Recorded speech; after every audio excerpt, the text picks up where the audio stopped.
नमस्ते, मेरा नाम शुभम है और आप मुझे ब्रेन ऑफ बिहार पे देख रहे हैं। 3-4 अपडेट आ चुका है सहारा रिफंड से रिलेटेड और सहारा इंडिया का मैटर जो ईडी का चल रहा है, सुप्रीम कोर्ट में चल रहा है, कलकत्ता के सेशन कोर्ट में चल रहा है, इलाहाबाद हाई कोर्ट में चल रहा है।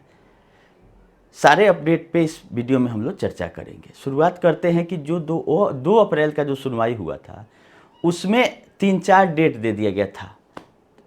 बहुत बड़ा ऑर्डर है और उसमें ओपी श्रीवास्तव का बेल तो मेन था, लेकिन एक बीच में जेपी वर्मा, जितेंद्र प्रसाद वर्मा को बेल मिल चुका है और बेल पे रिहा भी हो चुके हैं। उनके द्वारा 19 मार्च को एक पिटीशन दायर किया गया है। तो वो क्या है जी? तो वो ये है कि वो चाह रहे हैं अपनी माँ का इलाज कराने के लिए बाहर जाना। बाहर मतलब कि जो जुरिडिक्शन है कोर्ट का उसके बाहर, क्योंकि जब नवंबर में आप लोगों को याद होगा इनको बेल दिया गया था तो बहुत सारा टर्म एंड कंडीशन था। 4-5 टर्म एंड कंडीशन के साथ इनको छोड़ा गया था कि जैसे कि आप मोबाइल नंबर बिना कोर्ट को बताए चेंज नहीं कर सकते हैं, कोर्ट के जुरिडिक्शन से बाहर नहीं जा सकते हैं, आप कोई अगर आपके पास सबूत है तो उसके साथ छेड़छाड़ नहीं कर सकते हैं और सहयोग करना होगा और हर एक डेट पर जब हियरिंग हुआ आपको प्रेजेंट रहना है। इस कंडीशन के साथ उनको बेल दिया गया था। लेकिन इस जो पिटीशन जो फाइल किया गया है जेपी वर्मा के द्वारा, उसमें बोला गया है कि उनकी माँ बीमार है, ओल्ड एज हैं और वो कैंसर की मरीज हैं, बार बार उनको हॉस्पिटल जाना आना पड़ता है, कोई देख रेख के लिए नहीं है, वो इसलिए वो चाह रहे हैं उनके पास जाना।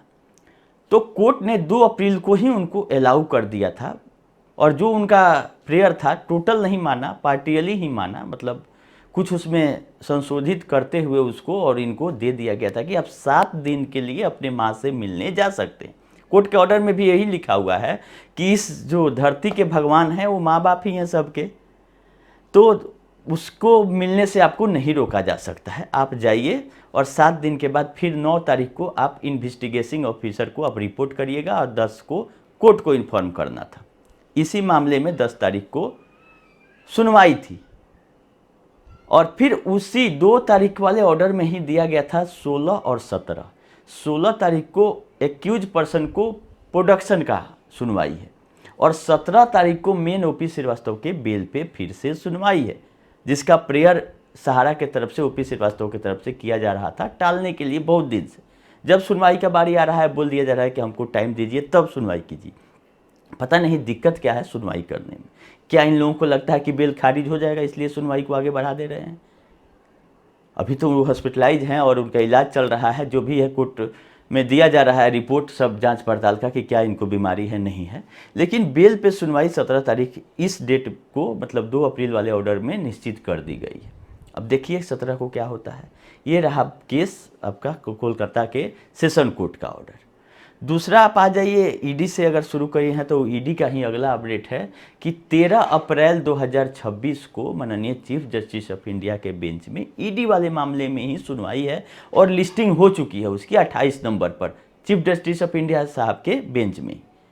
बहुत दिन से इसको टाला जा रहा था और ये मामला भी क्या है ये भी जान लीजिए आप लोग। ये मामला है इलाहाबाद हाई कोर्ट में सबसे पहले गई थी सहारा कि ईडी की जो कार्रवाई है वो वैध नहीं है, बहुत सारा उसमें कमी है, इसके लिए रिट फाइल किया गया था इलाहाबाद हाई कोर्ट में। लेकिन इलाहाबाद हाई कोर्ट ने खारिज किया और बोला कि प्रथम दृष्टया ये जो मैटर है वो लग रहा है कि कहीं ना कहीं 420 फर्जीवाड़ा का है, इसीलिए हम इसको ईडी की कार्रवाई को नहीं रोकेंगे। उसी को लेके अपील फाइल किया गया है माननीय सुप्रीम कोर्ट में, जिसकी सुनवाई 13 अप्रैल को होने जा रही है और ये मामला लिस्ट भी हो चुका है। ये नया अपडेट है। दूसरा आप आ जाइए कि बहुत लोग नीलामी वाला मैटर अभी भी फिर नया कल आ गया है कि नीलामी हो रहा है यहाँ का लखनऊ का। देखिए नीलामी तक प्रक्रिया तो जाता ही है, जो लोअर कोर्ट का प्रक्रिया उसमें जाता है, लेकिन नीलामी हो कितना पाता है ये देखने वाली बात है। इसी बीच में कल भी ऑर्डर आया है और एक नोएडा के ऑफिस का उसका नीलामी का आया था मीडिया वाले मामले में, जिसके अगेंस्ट में विश्व भारती के तरफ से हमारे माननीय कुशवाहा जी के द्वारा जो लीड करते हैं विश्व भारती संस्थान को, उनके साथ 30,000 से ज़्यादा मेंबर भी जुड़े हुए हैं संस्थान से, उसके द्वारा एक रीट दायर किया गया है इलाहाबाद हाई कोर्ट में और सहारा को पार्टी नहीं बनाते हुए, जो लोग नीलामी कर रहे हैं उनको पार्टी बनाते हुए, कि इस नीलामी प्रक्रिया को रोकना चाहिए, क्योंकि जो भी नीलामी होगा वो सहारा के जमाकर्ताओं के पैसा से खरीदी हुई प्रॉपर्टी का होगा। तो जो नीलामी करके पैसा आना चाहिए वो जमाकर्ताओं को मिलना चाहिए। लेनदार तो बहुत हैं सहारा में, किसी का रेंट बाकी है, किसी का सैलरी बाकी है, किसी का कुछ बाकी है, इनकम टैक्स का अपना डिमांड है। तो क्या सबसे पहले किसको मिलना चाहिए, इसके लिए एक रीट दायर किया गया है इलाहाबाद हाई कोर्ट में कि जो भी काम हुआ है सहारा में वो जमाकर्ताओं के पैसा से हुआ था, और नहीं तो प्रूफ दे जो कोर्ट नीलामी कर रहा है, चाहे जो लोग इससे पैसा लेना चाह रहे हैं कि हाँ हमारे पैसा से ये प्रॉपर्टी खरीदा गया था। तो अभी जो संपत्ति है, सुप्रीम कोर्ट का यही आदेश था कि जो भी सहारा की संपत्ति बिकेगी वो पहले सहारा सेबी में आएगी, उसके बाद वहाँ से डिसाइड होगा, कोर्ट करेगा कि क्या होगा नहीं होगा। क्योंकि जमाकर्ताओं का पैसा जो 25,000 करोड़ का मामला सहारा से भी चल रहा है वो भी अभी मूलधन नहीं पूरा हुआ है। तो आप खाली उसी आदेश को बेस बनाते हैं, तो भी कहीं से भी कोई भी पैसा बिके तो सहारा सेबी में जाना चाहिए, उसके बाद सुप्रीम कोर्ट डिसाइड करेगा कि किसको देना है नहीं देना। तो उस हिसाब से ये इलाहाबाद हाई कोर्ट का जो रीट है इसमें लिस्टिंग हुई थी, 7 तारीख को सुनवाई भी हो गई है, लेकिन कोर्ट ने एक क्वेश्चन मार्क लगा दिया है कि आप अपना कैपेसिटी बताइए कि किस कैपेसिटी में आप उस नीलामी को रोकने आ रहे हैं। और उसी पे जवाब मांग दिया है और बोला है कि अगला आप लिस्ट कीजिए इसको 22 तारीख को। 22 अप्रैल को विश्व भारती का जो एप्लीकेशन है इलाहाबाद हाई कोर्ट में नीलामी रोकवाने वाला, उस पर सुनवाई है और टोटल डिटेल मांगा है कि एनजीओ में क्या कौन कौन सदस्य हैं और उनका क्या ये है डिमांड क्या है और उनका कैपेसिटी क्या है, उनका मेमोरेंडम आर्टिकल क्या है, मतलब सोसाइटी क्यों बनी है, एनजीओ क्यों बनी है। तो लोकस स्टैंडाई एक होता है वर्ड, ऑर्डर में लिखा हुआ है कि आप इस कैपेसिटी में हैं क्या कि उस नीलामी को रोका जाए आपके केस करने से, क्योंकि किसी पे तो कोई केस नहीं कर सकता है ना, केस का कोई आधार होना चाहिए कि आप क्यों करना चाह रहे हैं, आप कौन हैं, आप अपना परिचय दीजिए। क्योंकि तो नीलामी हो रहा है सहारा का और कर रही है अथॉरिटी, बीच में विश्व भारती के एप्लीकेशन पे हम क्यों सुनवाई करें। हमारा जो एनालिसिस है इस ऑर्डर का उस हिसाब से बोल दिया गया है कि आप अपना आर्टिकल मेमोरेंडम एनजीओ का लाइए और उसके बाद से ये बताइए कि किस कैपेसिटी में आप इसको रोकना चाहते हैं, तो आपका दावा होता है नहीं होता है, कोर्ट उस पर विचार करके तब इस मामले में सुनवाई करेगी। अभी केवल यही बोली है कि आप अपना फाइल करिए कि किस कैपेसिटी में आप इसको रोकने आ रहे हैं। तो आप लोग को पता ही होगा कि विश्व भारती के द्वारा पटना हाई कोर्ट में भी, अब उधर कोलकाता के ईडी वाले मामले में भी आइए लगा हुआ है और सुप्रीम कोर्ट में अलग से एक रीट दायर है। तो क्या इन कोर्टों में अगर मामला चल सकता है तो इलाहाबाद हाई कोर्ट में क्यों नहीं चल सकता है? क्योंकि जो एनजीओ का पर्पस है वो लोगों का भुगतान कराना है, चाहे वो उसके मेंबर हों चाहे नहीं हो। सीधा है कि सहारा में अगर किसी का पैसा फंसा हुआ है तो उसके लिए लोग लड़ रहे हैं, चाहे कोई भी संस्था हो, आपका विश्व भारती हो चाहे आपका शुक्ला जी का हो, चाहे जो भी है, कि सहारा का एक मुफ्त भुगतान के लिए कोई रास्ता निकले, सब लोग इसीलिए लड़ रहा है। कोई अपने पैसे के लिए तो डिमांड नहीं किया है कि कुशवाहा जी हो चाहे शुक्ला जी हो चाहे नीरज शर्मा जी हो, सब लोग ये नहीं बोल रहा है कि मेरा पैसा दे दिए बाकी लोग को छोड़ दिए। सब लोग यही आवाज़ उठाता है कि सहारा में देश भर के इतने लोगों का पैसा फंसा हुआ है, इतना है इस राज्य का, इतना है, सबका भुगतान होना चाहिए। तो उस बेसिस पर क्या ये नीलामी रुक सकती है कि नहीं रुकेगी, ये तो कोर्ट का मामला है। लेकिन एनजीओ अपना वहाँ पे जवाब देगा, दाखिल करेगा। 22 तारीख को सुनवाई भी है। उम्मीद है कि जो पैसा सहारा के जमाकर्ताओं से जो संपत्ति बनाई गई थी, सबसे राइट पहले उनका आता है कि उस पैसे से उसका भुगतान मिलना तो सब बहुत लोग का है। बहुत लोग हाथ पसार के खड़े हैं, बहुत लोग सैलरी के लिए भी गए थे सुप्रीम कोर्ट में मांगने। माननीय संजीव खन्ना जी ने बोल दिया था कि जिस कंपनी का आप सैलरी मांग रहे हैं उस कंपनी का संपत्ति बेच के अगर सहारा सेबी में पैसा जमा हुआ है तो आप ले लीजिए। सहारा गई ही नहीं दोबारा। ये तो समझती है कि जैसे तैसे करके हम लोगों को मूर्ख बनाते आए हैं, कोर्ट को भी ऐसे ही गुमराह कर देंगे।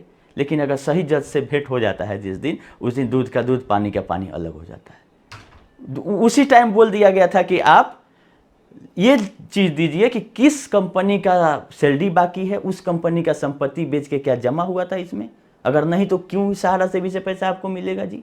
आप जिस कंपनी में काम कर रहे हैं उस कंपनी का प्रॉफिट क्या हुआ? क्या सब लोगों का भुगतान सहारा के जमाकर्ताओं के पैसा से होना था जैसे शुरू से चलता आया है? ऐसा नहीं सिस्टम चलता है। सबका अपना एसेट्स है, अपना लायबिलिटी, हर एक कंपनी का। और सोसाइटियों का लायबिलिटी है तो सोसाइटियों के एसेट्स से उसका भुगतान होगा।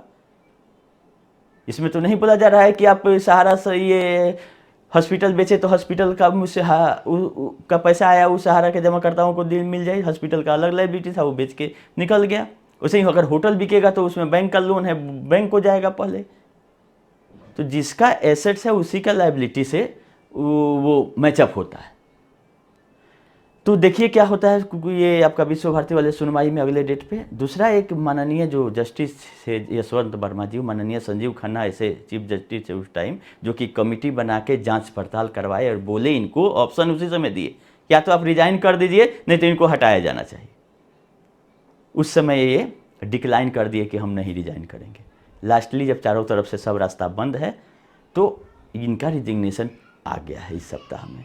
अब देखिए कि यशवंत वर्मा का सहारा से क्या रिलेशन है। इस सहारा के मैटर में उनका हम नाम क्यों ले रहे हैं, क्योंकि सहारा के सहारा प्राइम सिटी और बहुत सारा सहारा ग्रुप का जो केस चल रहा था दिल्ली हाई कोर्ट में, उसमें सहारा के फेवर में कुछ उनके द्वारा ऑर्डर दिया गया है। मतलब सहारा उसमें जीती है और इनकम टैक्स डिपार्टमेंट हारा है। अब इनकम टैक्स डिपार्टमेंट चला गया है सुप्रीम कोर्ट, उस ऑर्डर को चैलेंज कर दिया। जब से एक कैश वाला मामला सामने आया उसके बाद ही ये सब खेला हुआ है। उसका भी टेंटेटिव डेट किसी में 14 किसी में 24 दिखा रहा है। देखिए आगे आगे होता है क्या। ये सब खेल है। दूसरा एक अपडेट था और लास्ट अपडेट वही है कि सहारा शहर वाला मामला में 2 तारीख को, 8 तारीख को, 9 तारीख को सुनवाई जारी है। इसके पहले सहारा ने कोशिश किया था कि सुप्रीम कोर्ट के माध्यम से कोई आदेश ले आते हैं, लेकिन सुप्रीम कोर्ट बैरन इनको वापस कर दिया कि आप जाइए हाई कोर्ट में, हर एक जो पूछ रहा है उसको बताइए, तब वहाँ पे सुनवाई होगा। अब उन्होंने हाई कोर्ट को बता दिया है और डिस्पोजल एप्लीकेशन लगाया है कि जल्दी से इस मामला को सुनिए। जो सहारा शहर में जो नगर निगम ने डीड कैंसिल किया है इनका लीज रेंट, उसके अगेंस्ट में सुनवाई 3 दिन हुआ है और अगला डेट 15 अप्रैल है।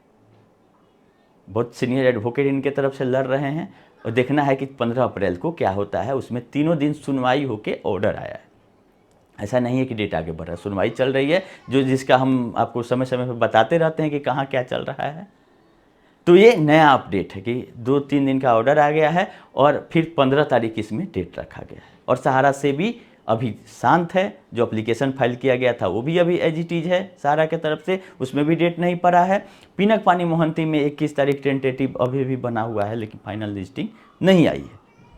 हम लोग जैसे ही कोई नया अपडेट आएगा रिफंड से रिलेटेड या सहारा से रिलेटेड या सहारा के पिनक पानी मोहंती वाला केस या सहारा से भी जो भी कुछ रहेगा, हम आप लोग को अगले वीडियो में फिर तुरंत बताएंगे, ज़्यादा लेट नहीं करेंगे। अभी बहुत दिन हो गया था, सारा अपडेट आ रहा था लेकिन हमको टाइम नहीं मिल रहा था, जिसके चलते वीडियो नहीं बना पा रहे थे। लेकिन अभी जैसे ही अपडेट आएगा हम आप लोग को अपने अगले वीडियो में करेंगे। अभी ज़्यादा समय नहीं लेंगे। अभी के लिए इतना ही, धन्यवाद।